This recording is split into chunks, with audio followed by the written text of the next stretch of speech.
The reason humanity's fury echoed across the entire universe revealed. The room had 40 species in it, and none of them were human except me. That is the first thing you should understand. Not the war. Not the numbers. Not what we did or what was done to us. Start here, in this room, with 40 delegations arranged in tiered seats around a single witness lectern, and one woman standing at it, adjusting a glass of water that keeps sliding a millimeter to the left. I am Mara Voss. I am 61 years old.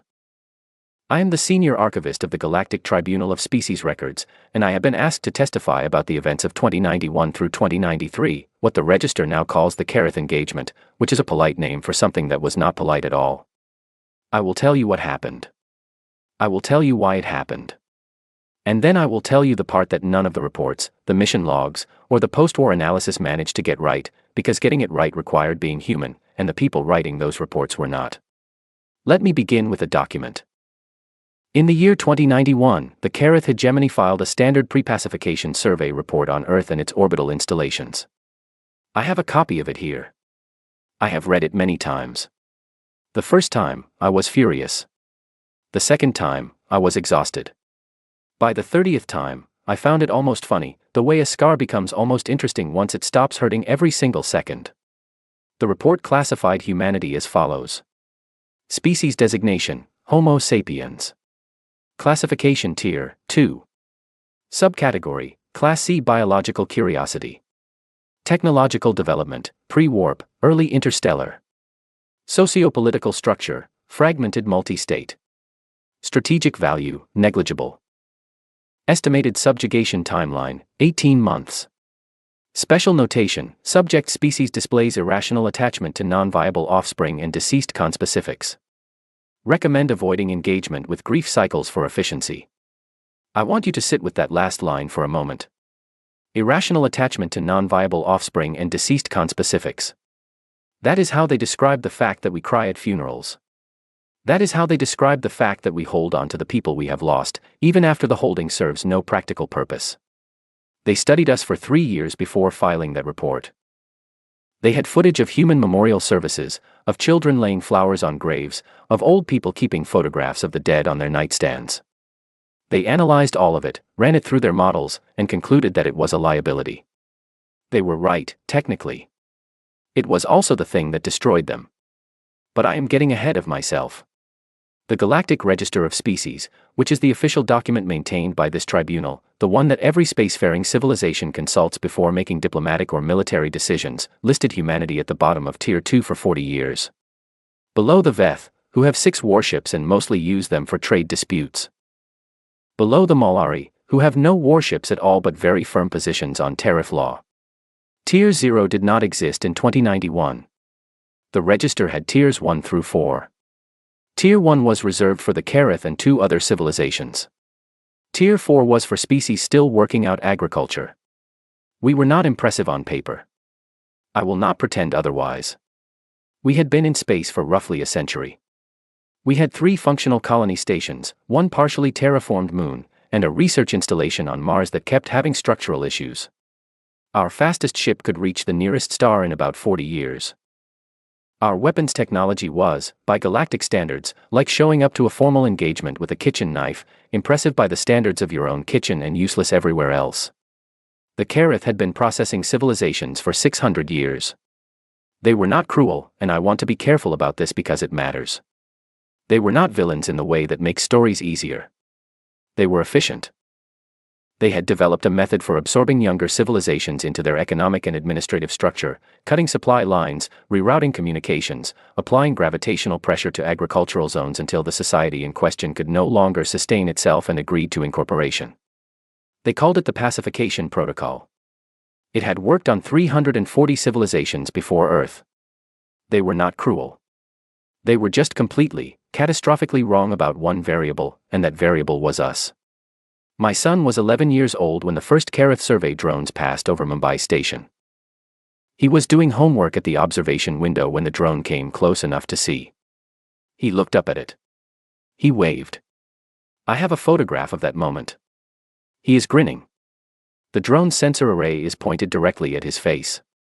Somewhere in a Kareth archive, that photograph exists, labeled as field survey image, subject species juvenile, noted, curious rather than alarmed. He thought it was interesting. He had a quality that I could spend the rest of my life describing and still not fully capture, that particular kind of fearlessness that comes not from being unaware of danger but from genuinely believing that most things, examined closely enough, turn out to be interesting. He got it from his father. His father got it from somewhere I never identified. I am not going to spend this testimony talking about my son. That is not what I am here for. He appears in the casualty records, and that is where I will leave him, in the section of this testimony where the numbers live. What I am here to tell you is not a story about grief. It is a story about what grief becomes when you give it nowhere to go. The Kareth looked at 40 years of human data, our conflicts, our resource disputes, our political fractures, the reliable way we turned on each other under pressure, and they built a model.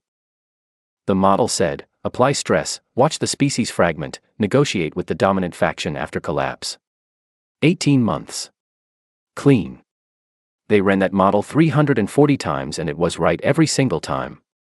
They ran it on us and it was wrong inside of 72 hours. Not because we do not fracture under pressure. We do. We fractured immediately.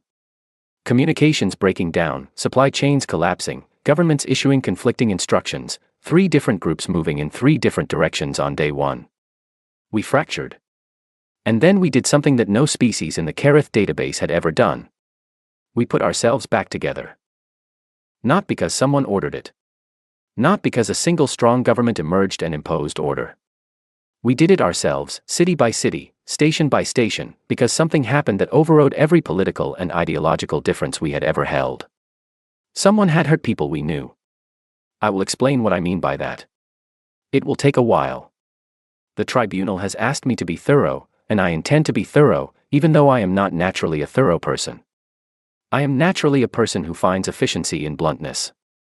But this story requires the full picture. The galaxy has been afraid of us for 2 years now, and afraid of the wrong thing, and that particular mistake has the potential to end very badly. So I am going to tell you all of it. Adjust your translation matrices. The word that keeps glitching on the 3rd row, yes, that one, will make sense by the end. Do not try to force a translation. You will understand it when you have the context. That is the only way it works. The Kareth filed their operational order on March 14, 2091. I have read it so many times the page numbers are memorized. It was a very professional document. It outlined the pacification protocol in 4 phases. Phase 1, sever long-range communication arrays. Phase 2, reroute agricultural supply chains to create regional shortages. Phase 3, apply gravitational anchors to 3 primary farming zones, not to destroy them, just to make them unusable for 1 growing season. Phase 4, wait. The Kareth Supreme Commander at the time was a figure named Velkathari. His personal mission log, which we recovered after the engagement, described Earth as a minor administrative matter and estimated the full incorporation process would be complete within 14 months. He noted that the gravity anchors might need recalibration due to Earth's magnetic variance. He noted that human communication encryption was more layered than expected but ultimately manageable. He noted that the species' emotional volatility was worth monitoring but not worth altering the timeline for. He was wrong about most things, but especially that last one. Phase 1 went exactly as planned. On March 19, 2091, Kareth signal blocking arrays were deployed at the outer edge of Earth's communication range. Long-range transmissions cut off. Every deep space relay went dark. Every colony installation went silent. I was on Mumbai station when it happened. I was in the middle of a routine archive upload. The connection dropped and I stared at the screen for a full 10 seconds thinking it was a server issue. It was not a server issue. Phase 2 began 4 days later. The supply chain disruptions were subtle at first, delays, rerouting errors that looked like technical failures. But by day 6, regional food shortages were appearing in 4 continents simultaneously. By day 9, the shortages were serious enough to trigger emergency rationing in 6 major population centers. Velkathari's log for day 9 reads, species is fragmenting as modeled. Multiple governmental bodies issuing conflicting resource allocation orders. Regional armed units moving to secure local supplies. Projected fragmentation threshold will be reached within 11 days. He was reading the data correctly. We were doing exactly what the model said we would do. 3 governments had already suspended joint communication. Armed groups were moving. It looked, from the outside, exactly like every other species in Phase 2. Then Day 10 happened. I can tell you what the first signal was, because we traced it afterward. It came from a woman named Claire Hadley, a civil engineer at a water treatment facility in Lagos. The Kareth had disrupted the facility's automated systems as part of the supply chain phase. Claire had been awake for 30 hours trying to keep the system running manually. She had a team of 12 people with her, none of whom had eaten a proper meal in 2 days. She sent a broadcast on an open frequency, not encrypted, not coded, just open, to every human installation she could reach. She said, "We are fixing the water here. If you need water, come. If you know how to fix something else, go fix it and tell us where you are." That was the whole message.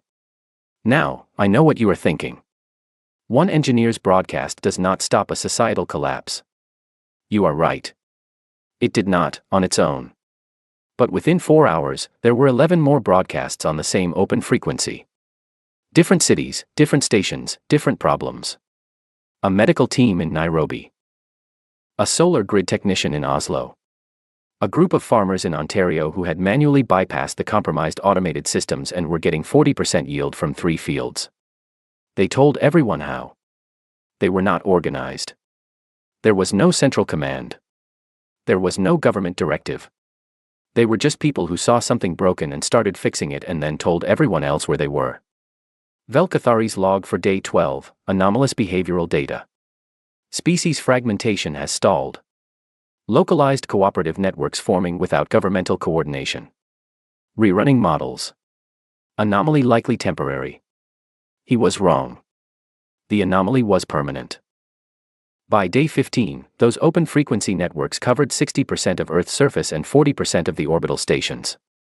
People were routing around every disruption the Kareth had put in place, not with advanced technology, not with military response, but with an absolutely relentless determination to keep things working and keep each other alive. The Kareth escalated to Phase 3 on Day 17. The gravity anchors went down over 3 agricultural zones. It was a calculated pressure increase, meant to accelerate the fragmentation process. It had the opposite effect. Because when the gravity anchors locked those farming zones down, people in those regions lost family members. Not to direct violence, but to the cascading consequences of a lost harvest, of supply disruptions pushing into genuine scarcity. And news of those losses traveled through those open-frequency networks at full speed. The networks did not go quiet.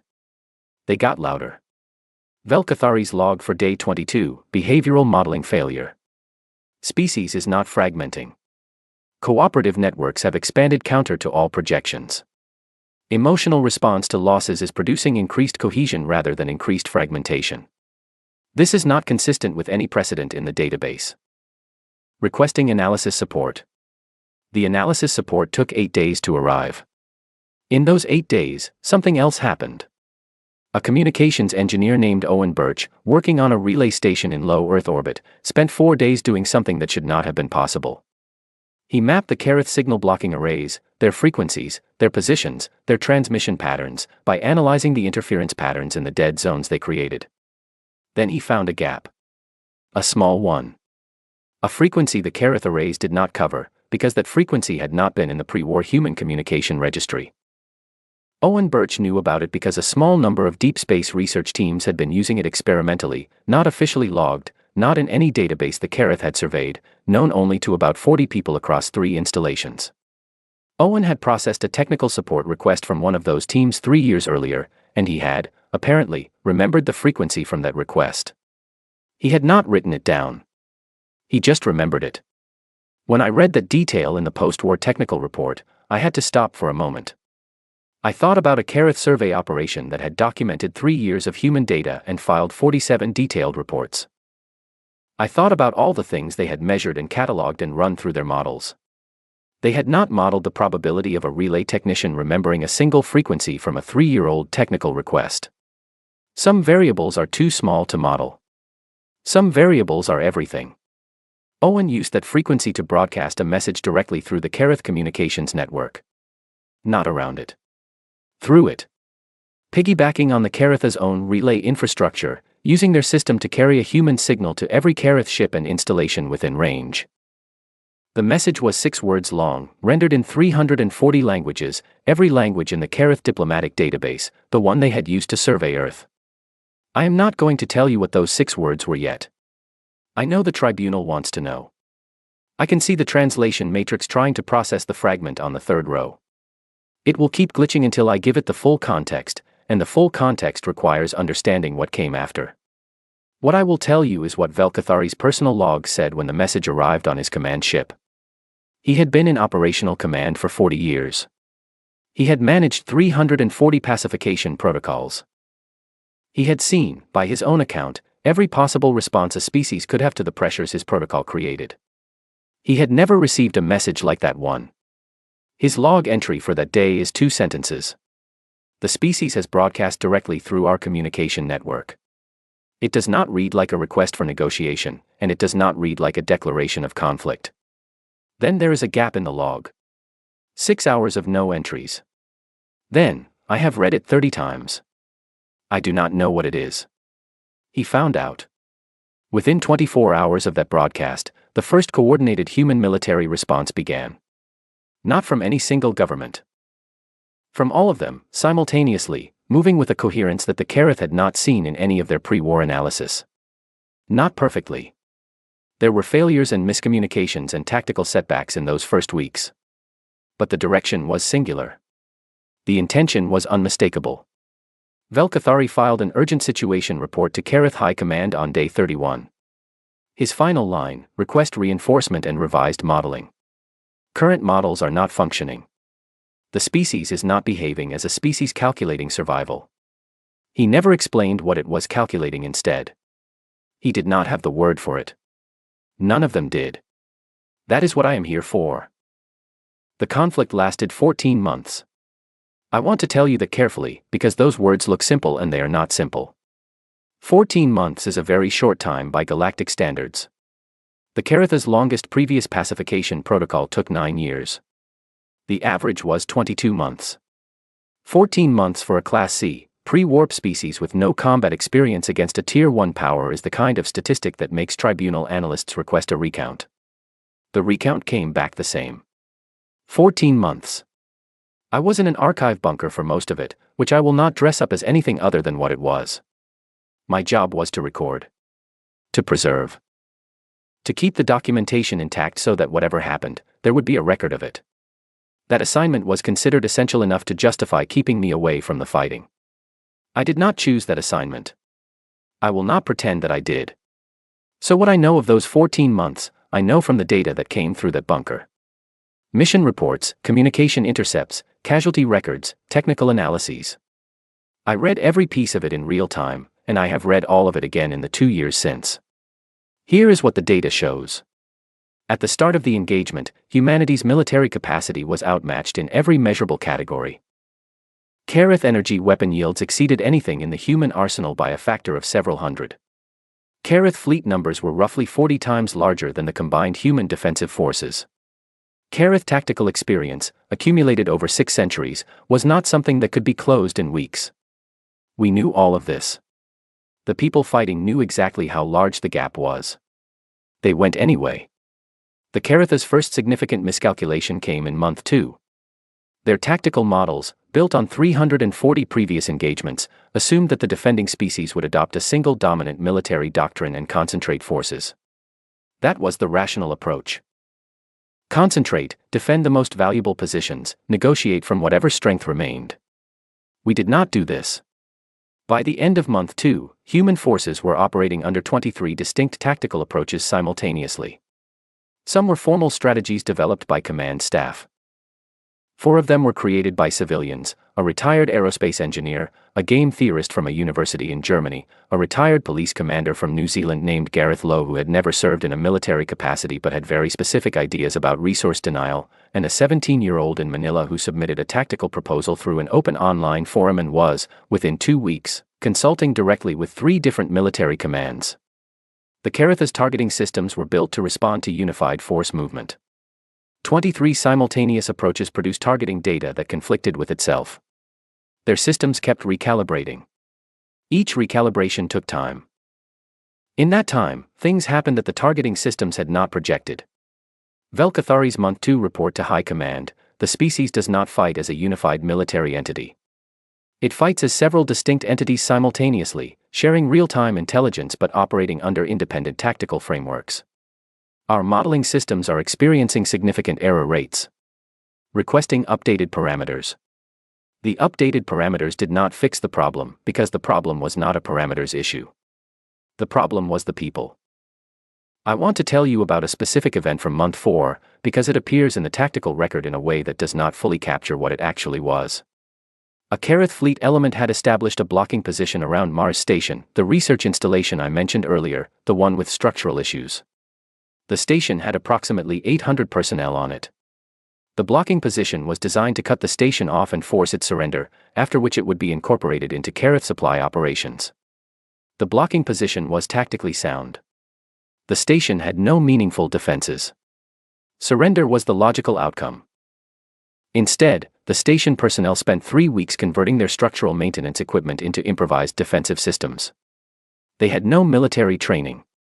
They had welding equipment, construction drones, and a very detailed knowledge of their own station's architecture. They held off the Kareth fleet element for 11 days while a human relief force closed the distance. The relief force was not large enough to win that engagement by conventional assessment. Velkathari's own analysis said they were outmatched by a factor of 12. They won. It cost them a great deal. The casualty numbers from that engagement are in the record, and I will not read them aloud because some of the families of those people are still living, and those numbers belong to them, not to a tribunal testimony. What I will say is this: after that engagement, Velkathari filed a report that contained one line I have never been able to stop thinking about. The species accepts losses that would cause any rational force to withdraw. We do not understand what calculation they are using. He kept asking that question across 14 months of engagement records. What are they calculating? What is the variable we are missing? Why does increased loss not produce the expected withdrawal behavior? He never found the answer in any tactical database. The answer was not in any tactical database. Month 7 brought the most significant sustained exchange of the entire conflict, a 3-week period of near-constant engagement across 4 operational theaters simultaneously. The Kareth High Command, by Month 7's end, sent Velkathari new modeling data and a quiet suggestion that pacification protocol parameters had possibly been misapplied. That was Kareth language for, something is wrong and we do not know what. Velkathari's response was characteristically precise. He told High Command that the models were not misapplied. The models were correctly applied. The models were wrong. He had been keeping a secondary log, separate from his official reports. We found it after the conflict ended. It is not a comfortable document. He was not a comfortable man by the end. One entry from Month 9 reads, I have reviewed every prior pacification engagement in the database. In every case, the moment a defending species realizes it cannot win, the defensive posture changes. Not always to surrender. Sometimes to extraction, to resource preservation, to protecting core population centers. But there is always a shift. A point at which the calculation changes. This species does not shift. They know what they are losing. The communication intercepts confirm it. They are not mistaken about the scale of their losses. They are fully aware. They continue anyway. I have begun to wonder if they are fighting for a reason that our models do not contain a Category 4. He was right about that. But I am getting to that part. I need to tell you about the casualty manifest first, specifically the one from Month 11, which covers the engagement around Earth's second orbital ring. I was reading it in the bunker as it came through. Names and identification numbers, formatted in columns, the way those documents are always formatted so that the volume of them does not overwhelm the system processing them. I had read hundreds of manifests by that point. You develop a way of reading them that is not truly reading them. More like scanning. Your eyes move and the data registers and you log it and then you move on. I was scanning Month 11's manifest when I stopped. I pressed both hands flat on the desk. I did not look away from the screen for a long time. Then I finished logging the manifest. I completed the entry. I saved the file. I continued. If you are looking for that name in the records, it is there. In the column with the others. I placed it there myself, and I formatted it correctly, and I did not add anything to it that was not required by the archival standard. That is what my job was. The conflict ended in month 14. I will tell you how in the next section. First, I need you to understand what 14 months of that actually cost, not in numbers, the numbers are in the record, but in what a species looks like when it comes out the other side of something like that. We looked quiet. That is the word I keep coming back to. Not triumphant. Not broken. Not hardened. Quiet, in the way a room goes quiet after something irreversible has happened. That is the thing Velkathari never modeled. Not the fighting. The quiet after. Let me tell you what the galaxy did with what it had just witnessed. The Kareth hegemony filed a formal cessation of the pacification protocol on month 14, day 8. It was filed through standard diplomatic channels, formatted according to the register's protocols for status changes, and signed by 3 members of Kareth High Command. Velkathari's name was not on it. He had been removed from his command position 6 weeks before the cessation was filed. He was not the only one. The cessation document is, on its face, a dry administrative record.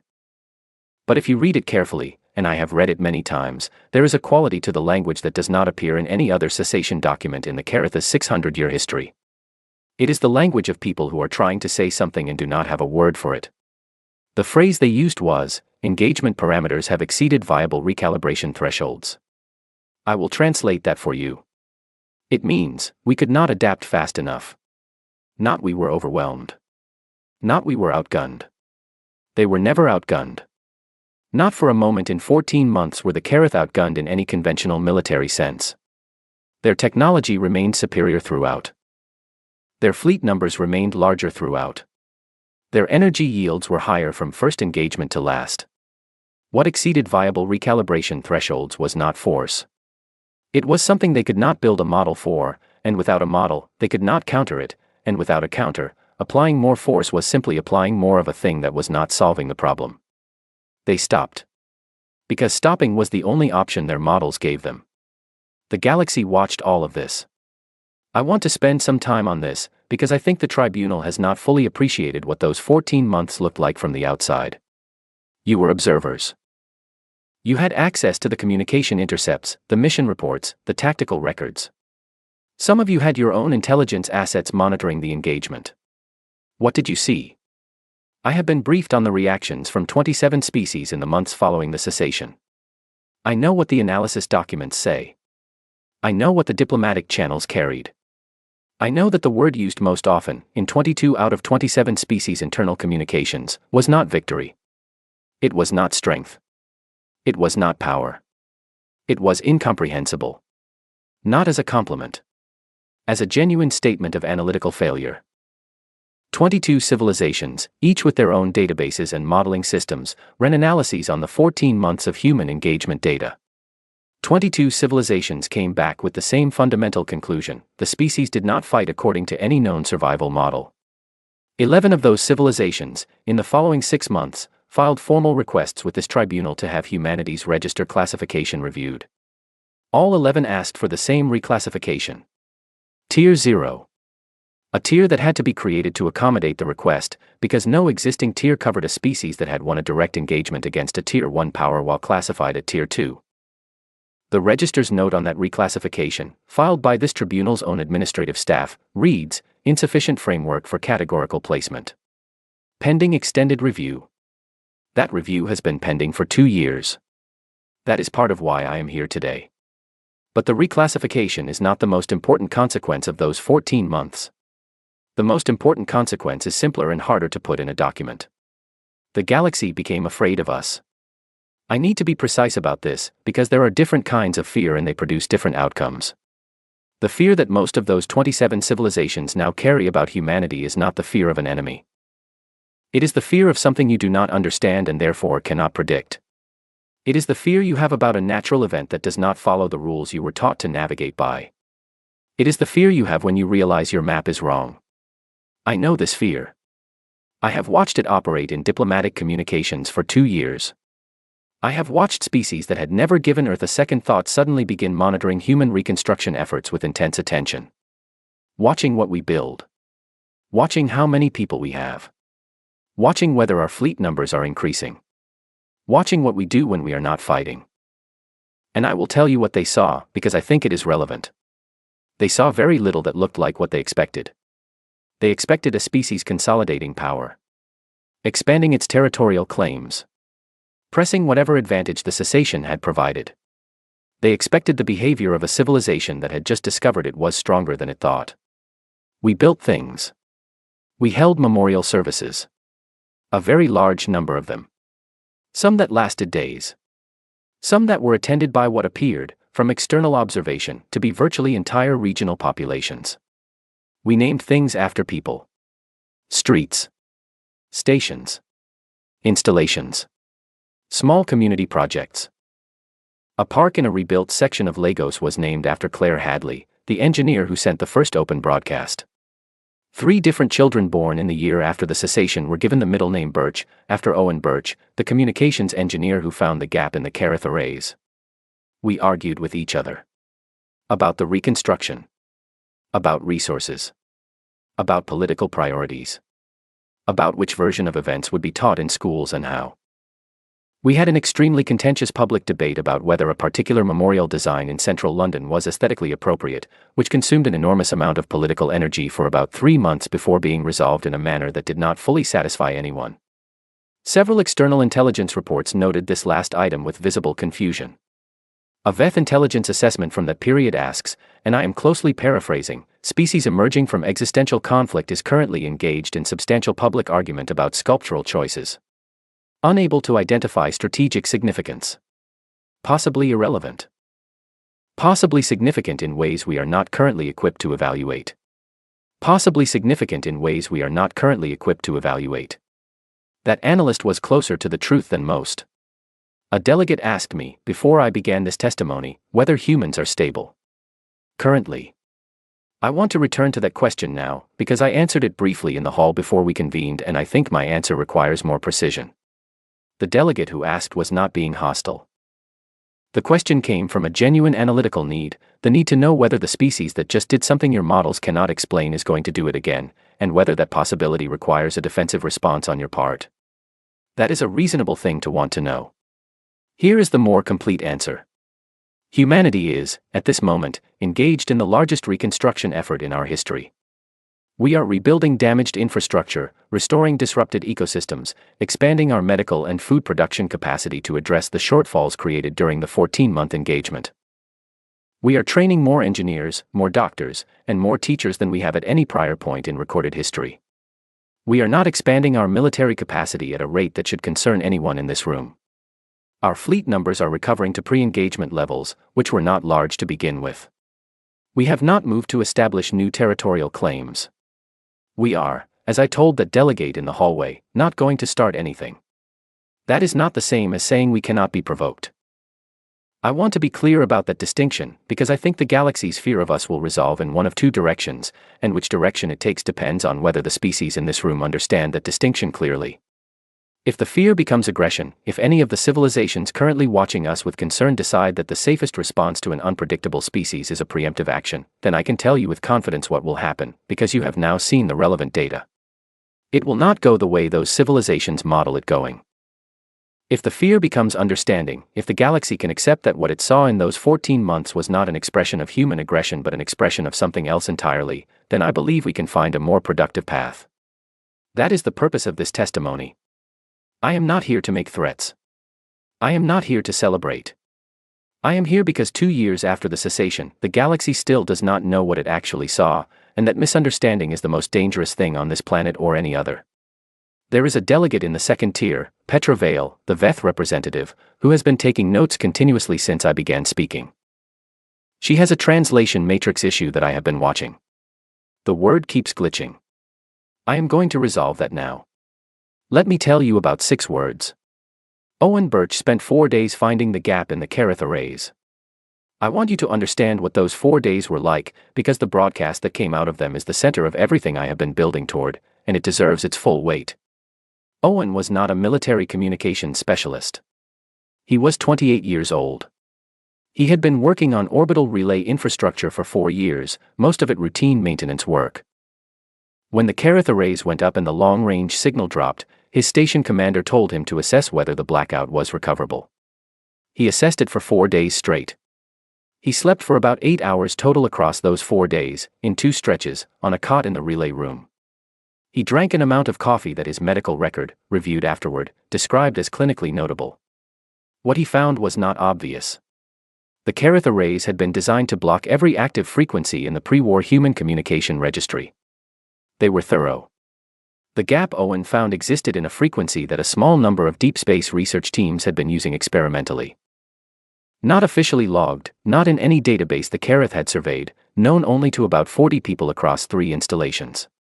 Owen knew about it because one of those research teams had filed a technical support request 3 years earlier that had passed through his relay station, and he had, apparently, remembered the frequency from that request.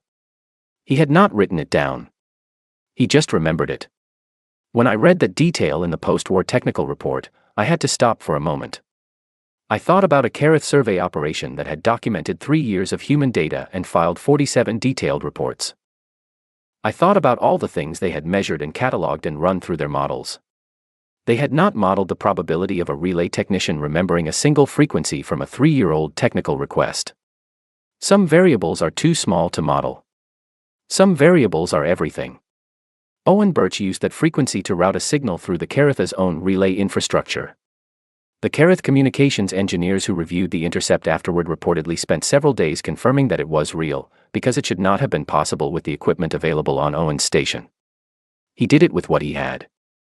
That is the only explanation anyone has ever given for how he did it. The message that traveled through that gap was prepared not by Owen but by a small group of people that had formed around the open frequency network over the previous weeks. Linguists, mostly, and a few communication theorists. They used the Kerith's own pre-war diplomatic survey data, the 340 languages catalogued during the survey period, to render the message in every language the Kerith's network could parse. 6 words. 340 languages. Here they are. You have hurt people we love. That is the message. I want to stay here for a moment before I explain it, because I think the instinct of most analytical minds in this room will be to immediately process it as a statement of intent, a declaration of hostilities, a formal notification of grievance, a diplomatic communication. It was not any of those things. It was not a demand. It required nothing. It made no claim about what would follow it. It described a fact. You have hurt people we love.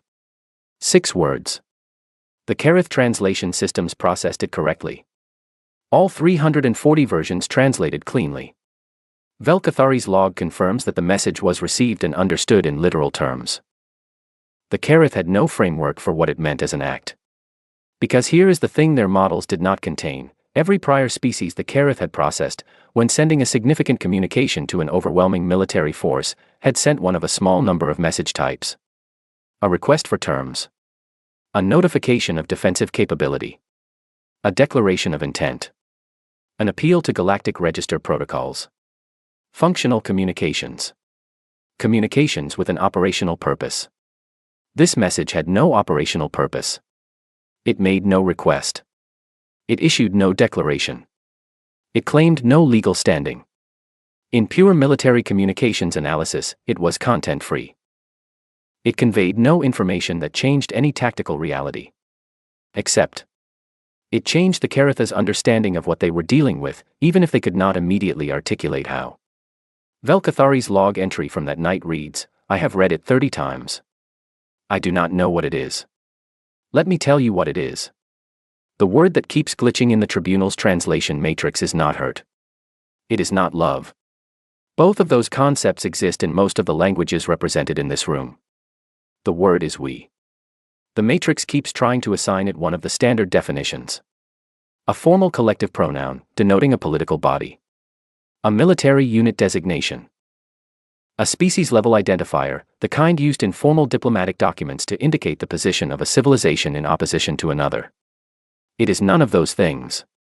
In most species your matrix has been trained on, the word we under extreme pressure, the kind of pressure that comes from being in the middle of a conflict with a superior force, resolves into something smaller. A we that means my faction. My region. My command structure. My political affiliation. The pressure of survival narrows the we until it is small enough to be managed and defended. That is rational behavior.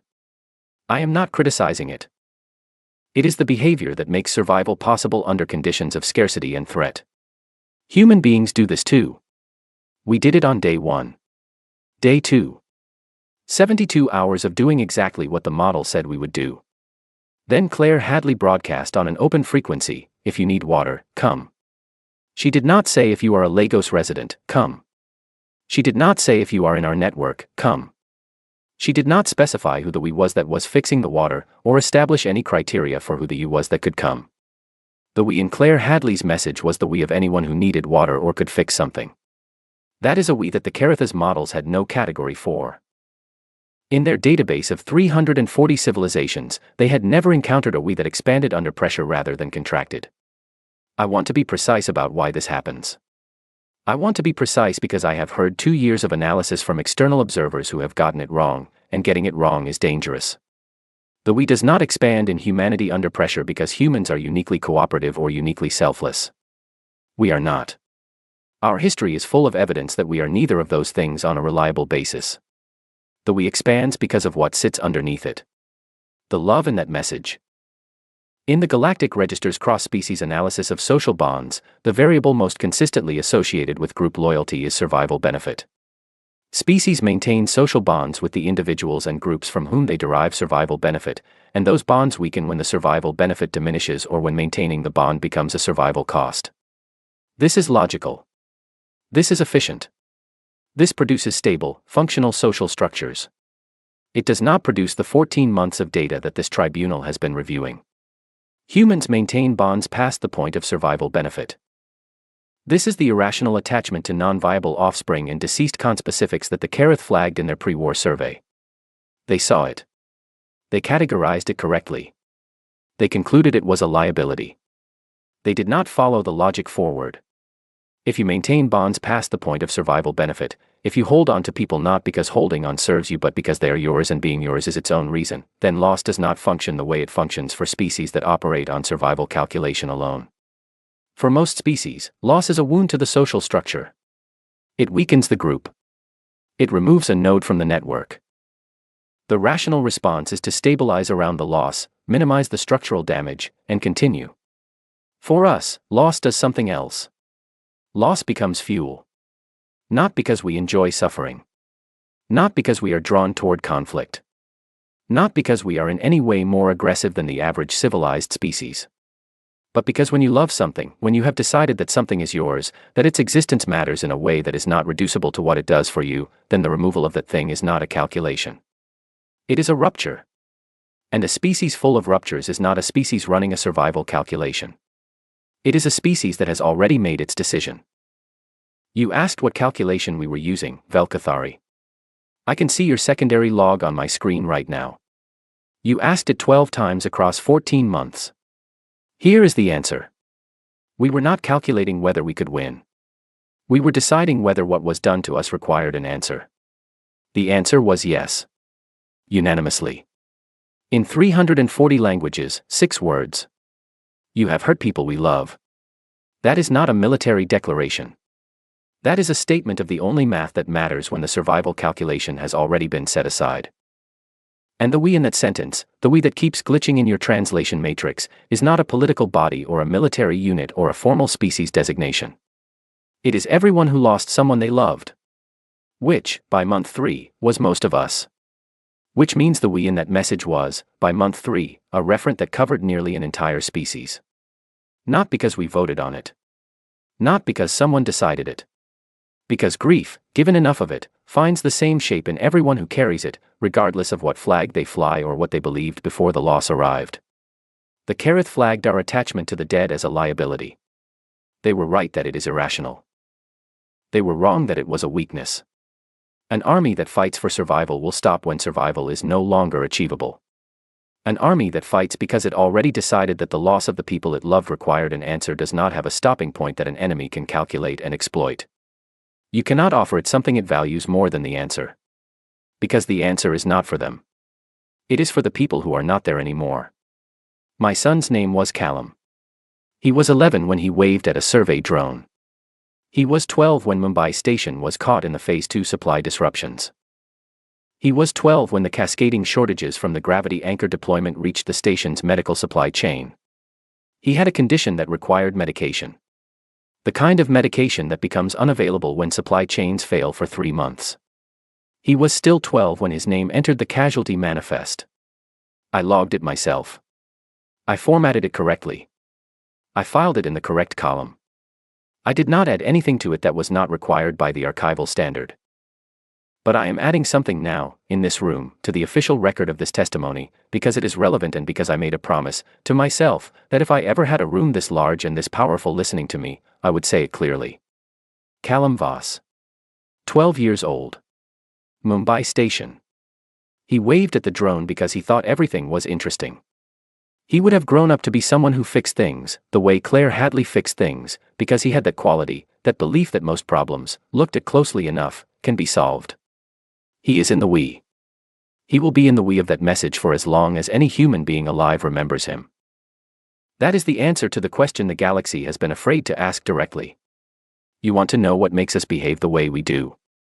You want to know what the variable is. You want a model you can run, a threshold you can identify, a line you can be careful not to cross so that you never see another 14 months like the ones that just ended. Here it is. We love people. We love them in a way that does not end when survival logic says it should. We carry the dead with us. We name things after them. We build memorials and argue about the aesthetics of those memorials and teach our children who those people were. We maintain the bond past the point where the bond serves any purpose except the purpose of the bond itself. And if you hurt those people, if you issue a pacification protocol against a civilization full of people who love each other like that, you are not issuing a pacification protocol against a military force. You are issuing it against everyone who will spend the rest of their lives holding the name of someone who did not survive it. That is the echo. Not the battles. Not the tactical adaptations. Not the 23 simultaneous doctrines or the impossible transmission through a Kerith relay array. The echo is Callum Voss waving at a drone. The echo is Claire Hadley awake for 30 hours, fixing a water treatment facility, broadcasting on an open frequency because there were people who needed water and she knew how to help. The echo is Owen Birch, running on 8 hours of sleep across 4 days, remembering a frequency from a technical request 3 years earlier because it was interesting and he was the kind of person who held on to interesting things. The echo is every human being in those 14 months who understood, in whatever quiet moment they had, exactly what they were losing and went forward anyway. That is what you heard. That is why it traveled so far. Not because we are the most powerful species in this galaxy. We are not. Not because we are the most advanced. We are not that either. We are possibly the only species in this registry that fights not to survive but to answer for the people we could not protect. And that sound, that particular sound, carries.